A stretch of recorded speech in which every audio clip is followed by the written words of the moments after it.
दोस्तों, आज की कहानी है घमंड। नेहा और विनय की शादी को हुए लगभग 2.5 साल बीत चुके थे, लेकिन नेहा की उम्र कोई बहुत ज़्यादा नहीं थी। अभी सिर्फ 21 साल की ही थी और विनय करीब 28 साल का था कि नेहा अभी भी ये सेकेंड ईयर में पढ़ रही थी कि उसकी दादी माँ बहुत बीमार पड़ गई और वह चाहती थी कि उनकी आंखों के सामने नेहा की शादी हो जाए। विनय एक बहुत ही काबिल लड़का था और उसकी शादी उसके माँ बाप खोज रहे थे। विनय और नेहा का परिवार एक दूसरे को पहले से जानता था। विनय हर तरह से नेहा के योग्य था, बस थोड़ा उम्र में फर्क। फिर भी उसके घर वाले समझौता कर लिए थे और नेहा भी विनय के माँ बाप को बहुत पसंद आई, क्योंकि उन लोगों की पहले से जान पहचान थी। इसलिए दोनों परिवारों की सहमति से विनय और नेहा की शादी हो गई। नेहा के माँ बाप भी चाहते थे कि हमारी बेटी की पढ़ाई पूरी नहीं हुई है, इसलिए वह पहले पढ़ाई पूरी कर ले, उसके बाद परिवार बढ़ाने के बारे में सोचे। और उसके ससुराल वाले भी यही चाहते थे कि वैसे भी नेहा की उम्र अभी काफ़ी कम थी। नेहा ससुराल आ चुकी थी और उसे ससुराल में इतना प्यार मिला कि वह बहुत खुश थी। वैसे उसने अब ग्रेजुएशन कर लिया था, लेकिन वह ससुराल में इतना खुश थी और सब उसे इतना चाहते थे कि वह पूरी तरह से घर परिवार में रमती चली गई। कभी करियर के बारे में उसने सोचा ही नहीं था और नेहा के ससुराल में किसी बात की कोई कमी भी नहीं थी। तो वह सोचती थी कि ससुर जी रिटायरमेंट क्लर्क थे, अच्छी खासी पेंशन आई थी और उनकी दोनों बेटे अच्छी खासी जॉब करते थे, अच्छी खासी पुश्तैनी जमीन जायदाद थी। इसलिए नेहा ने घर परिवार संभालना ही उचित समझा था, तो वह अपने परिवार में ही बिजी हो गई थी। तभी उसने यह सोचा कि मुझे भी नौकरी करनी चाहिए और ना ही ससुराल की तरफ से ऐसा कोई प्रेशर था। सब कुछ बहुत अच्छा चल रहा था। अब नेहा के देवर विवेक की शादी की बात चल रही थी और विवेक ने अपने लिए पहले से एक लड़की पुष्पा को पसंद कर रखा था, जो कि विवेक के साथ ही काम करती थी। विवेक के घर वालों को सब कुछ बहुत अच्छा लगा और विवेक और पुष्पा की शादी हो गई। पुष्पा नेहा की देवरानी बनकर उस घर में गई, लेकिन पुष्पा बहुत ही तेज तर्रार लड़की थी। उसमें भी वह नेहा से बड़ी थी, इसलिए वह नेहा को कुछ नहीं समझती थी। उसे लगता था नेहा तो घर पर काम करने वाली एक मामूली सी महिला है, उसके आगे वह कुछ भी नहीं है और वह बात बात पर नेहा को कुछ भी बोल देती थी। नेहा बहुत ही सीधी लड़की थी और कभी पलटकर जवाब नहीं देती थी, इसलिए पुष्पा और भी ज़्यादा नेहा के ऊपर हावी होती जा रही थी। यह सब कुछ नेहा और पुष्पा की सासू माँ ससुर जी देख रहे थे। उन्हें यह सब कुछ बिल्कुल अच्छा नहीं लग रहा था। उन्हें बहुत गुस्सा आता था।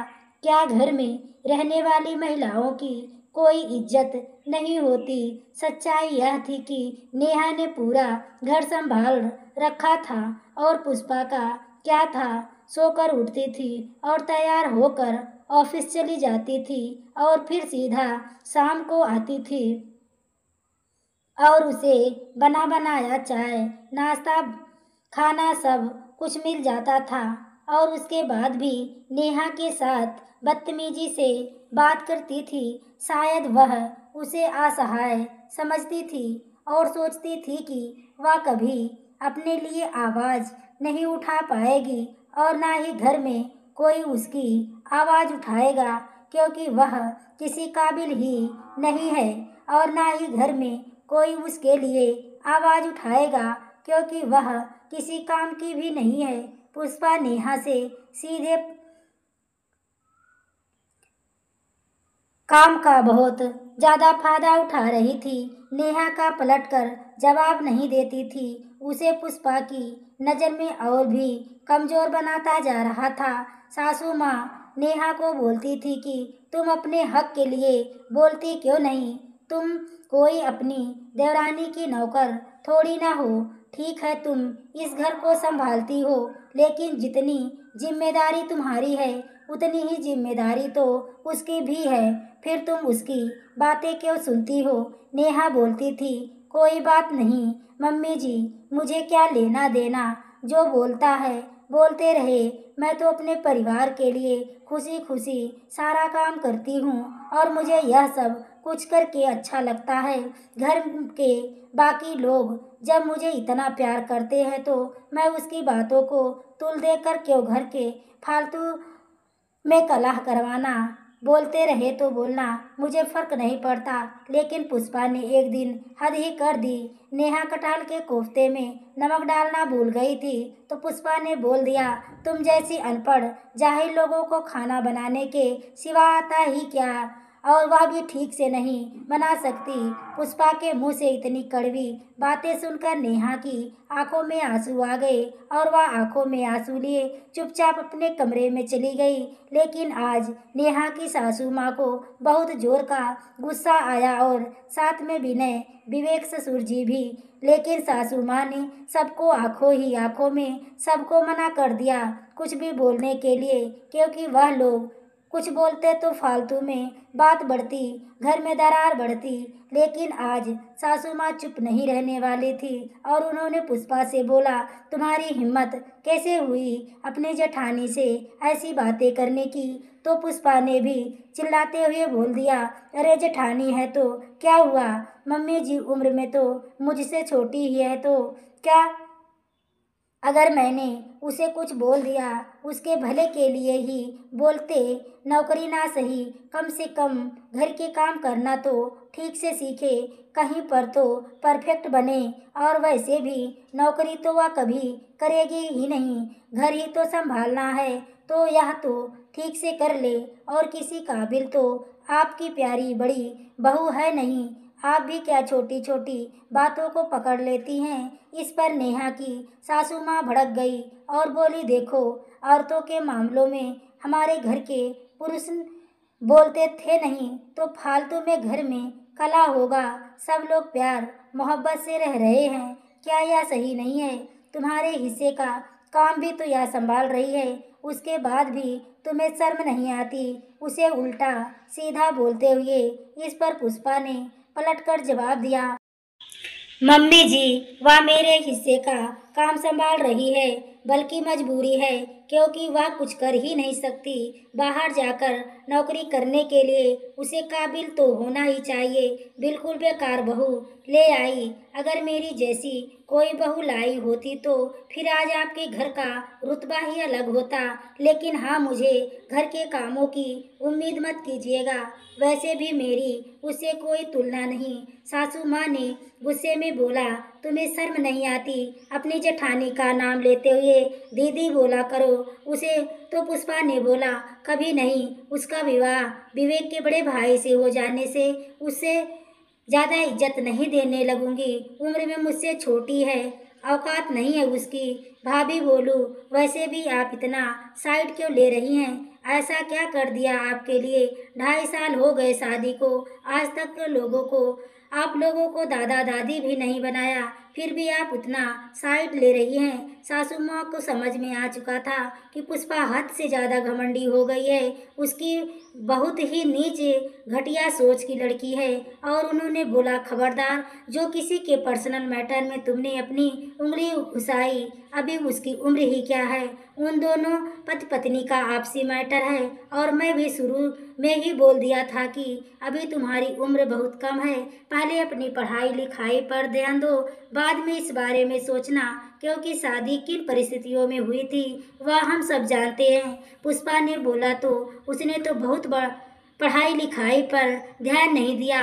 बाप रे, आपकी प्यारी बहू तो ग्रेजुएशन कर लिया जैसे लग रहा है। ग्रेजुएशन क्या कर लिया, दुनिया जीत लिया, कहकर पुष्पा हंसने लगी और हंसते हुए वहां से चली गई। सासू माँ को समझ में आ गया था कि पुष्पा की हरकतों की वजह से जल्दी ही यह परिवार टूट जाएगा, क्योंकि कोई कब तक अपनी इज्जत बर्दाश्त करता रहेगा, और करना ही नहीं चाहिए। लेकिन नेहा से उनका विशेष लगाव था। पिछले 2.5 साल में उन दोनों के बीच बिल्कुल माँ बेटी का रिश्ता बन चुका था, और नेहा थी भी बहुत अच्छी, और इस तरह से देवरानी द्वारा जेठानी की बेइज्जती करना उनसे बर्दाश्त नहीं हो रहा था। वह नेहा के कमरे में गई और बोली, तुम कल से इस घर में कोई काम नहीं करोगी। जब तक एक बहू कोई काम नहीं कर रही है तो तुम उसकी नौकरानी नहीं जो उसकी बकवास सुनो, और हाँ, थोड़ा तेज बनो, वरना दुनिया तुम्हें ऐसे ही दबाती जाएगी। हर वक्त सास तुम्हारे साथ नहीं खड़ी रहेगी। तुम्हारे लिए आवाज उठाने को अपने स्वभाव में परिवर्तन लाओ। नेहा ने बोला, लेकिन मम्मी जी, वैसे भी घर में काम ही किया है, बस खाना ही तो बनाती हूँ, वह भी नहीं बनाऊंगी तो मैं दिन भर क्या करूँगी। इस पर नेहा की सासू माँ ने बोला, तुम क्या करोगी वह मैं और तुम्हारे ससुर जी ने सोच लिया है, लेकिन तुम अब कोई काम नहीं करो, अब कुक रख लेंगे और बस। अब इस बात पर कोई बात नहीं होगी। उस दिन के बाद से एक फुल टाइम कुक घर में आ चुकी थी, जो सारा खाना, नाश्ता, चाय वगैरह सब कुछ बनाती थी। पुष्पा को यह सब कुछ बर्दाश्त नहीं हो रहा था कि सासू माँ ससुर जी ने नेहा को इतना प्यार क्यों दे रहे हैं। दोनों के स्वभाव में तो जमीन आसमान का अंतर है, और प्यार पाने के लिए सम्मान देना पड़ता है, जो कि उसने कभी दिया ही नहीं। खैर, अब पुष्पा नेहा को कुछ नहीं बोलती थी।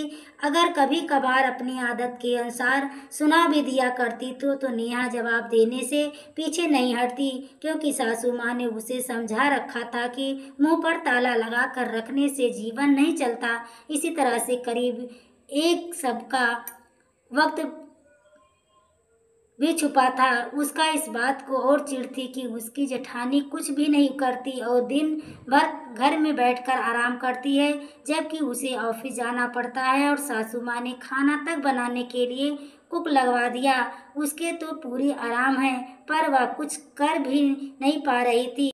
वैसे कभी कभार उसे ताना मारकर खुश रहती थी कि वह उसके आगे कुछ भी नहीं, लेकिन अब तो उस पर भी नेहा जवाब दे देती थी। खैर, एक दिन सासू माँ ने घर में बोला था, शाम को एक पार्टी है, तुम सब आज वक्त पर आ जाना। विनय ने बोला, कैसी पार्टी मम्मी? तो सासू माँ ने बोला, सब कुछ सामने पता चलेगा।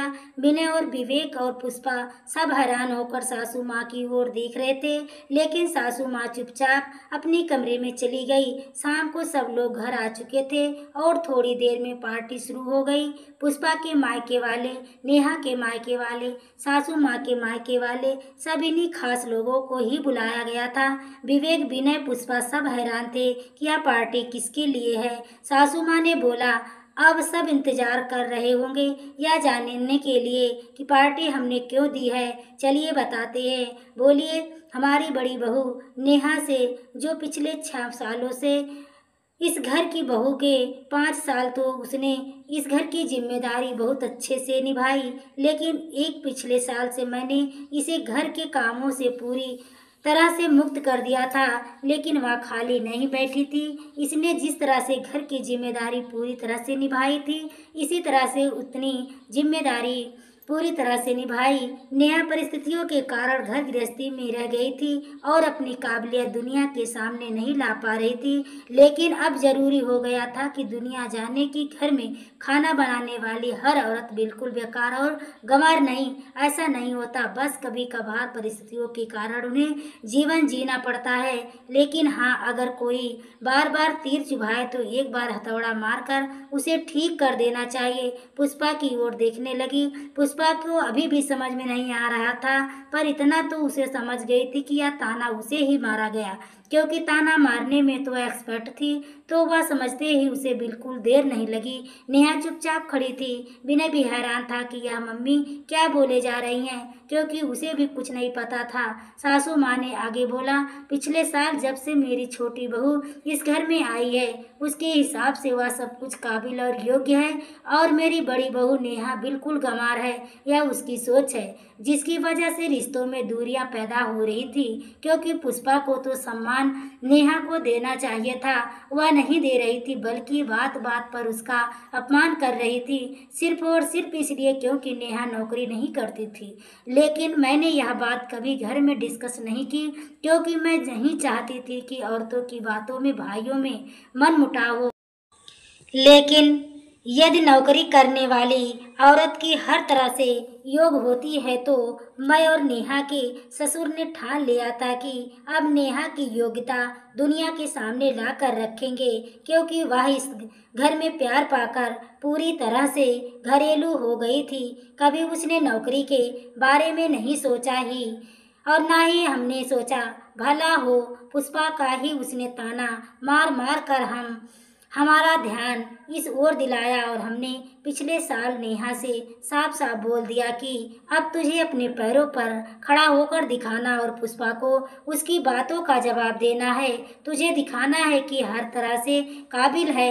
इसलिए पिछले 1 साल से हमने उसका एडमिशन शहर के सबसे बड़े कोचिंग सेंटर में करवा दिया था, जहां तुम लोगों ने ऑफिस जाने के बाद वह रोज जाती थी और मेहनत करती थी, पूरा दिन कोचिंग सेंटर में रहती थी और क्लासेस करने के बाद लाइब्रेरी में पढ़ाई भी करती थी, और रात में तुम लोगों के घर आने से वक्त पहले ही आ जाती थी। लेकिन हमने ही उसे मना किया था किसी को कुछ बताने के लिए, क्योंकि वह तुम लोग सबको सरप्राइज देना चाहते थे। आज वह दिन आ चुका है, इनसे मिलो। नेहा ने LT बहुत ही अच्छी रैंक से हासिल की और जल्दी ही ट्रेनिंग के लिए दिल्ली जाने वाली है, और इनका रैंक के हिसाब से अपने जिले पोस्ट मिले।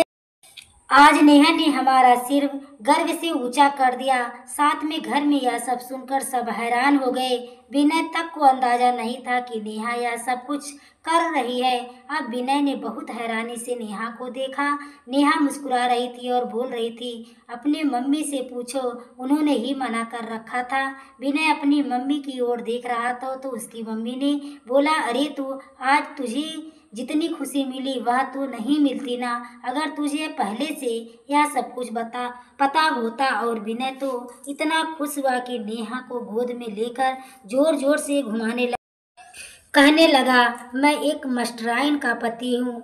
और सब हंस रहे थे। विवेक भी अपनी भाभी को बधाई दे रहा था और बोल रहा था, वाह भाभी, आप तो छुपी रुस्तम निकली, आपने तो कमाल कर दिया। हम सबसे ऊंची पोस्ट पर चली गई। नेहा सबको धन्यवाद कर रही थी और बोल रही थी, यह सब कुछ मम्मी पापा जी के आशीर्वाद की वजह से हुआ है। अगर उन्होंने मुझे रास्ता नहीं दिखाया होता तो, और मुझे नहीं समझते तो शायद यह सब कुछ कभी नहीं होता। पुष्पा तो अलग ही टेंशन में थी। वह पिछले दिन का अखबार निकालकर देख रही थी, क्योंकि कल ही उसकी LT का रिजल्ट आया था। फोटो अखबार में देखी थी और उसने ध्यान नहीं दिया था, और आज वह दोबारा उसे देख रही थी, और उस पर साफ साफ नेहा की फोटो छपी हुई थी, जिसे देखकर उसे जोरदार सदमा लग चुका था। पुष्पा को समझ में नहीं आ रहा था कि वह क्या बोले। उसे तो नेहा को बधाई देते भी नहीं बन रहा था, और उसे मन ही मन जलन हो रही थी। तभी सासू माँ ने बोला, अरे पुष्पा, तुम्हारी जेठानी एक टीचर बन चुकी है, तुम बधाई नहीं दोगी अपनी जेठानी को? आखिर वो तुमसे बड़ी है, अब तो पद में भी तुमसे बड़ी हो गई। बस एक ही चीज में तुमसे छोटी है, और वह उसकी उम्र। लेकिन उम्र में से क्या होता है, व्यक्ति तो उसके वहदे और पद से ही दुनिया जानती है। उन दोनों में तो बहू वह तुमसे भी तो श्रेष्ठ है। पुष्पा ने भारी मन से नेहा को बधाई दी। सासू माँ और नेहा उसके घमंड का तमाचा उसके मुंह पर इस तरह से मारेंगी तो उसे पता भी नहीं था। तो दोस्तों, इस तरह से किसी को हमेशा नीचा नहीं समझना चाहिए, सबको सम्मान करना चाहिए। दोस्तों, यह कहानी आपको कैसी लगी कमेंट में अपनी राय जरूर दें। कहानी अच्छी लगी हो तो वीडियो को लाइक शेयर सब्सक्राइब करें। आगे के नोटिफिकेशन के लिए बेल आइकन को जरूर प्रेस करें। पूरी कहानी सुनने के लिए धन्यवाद।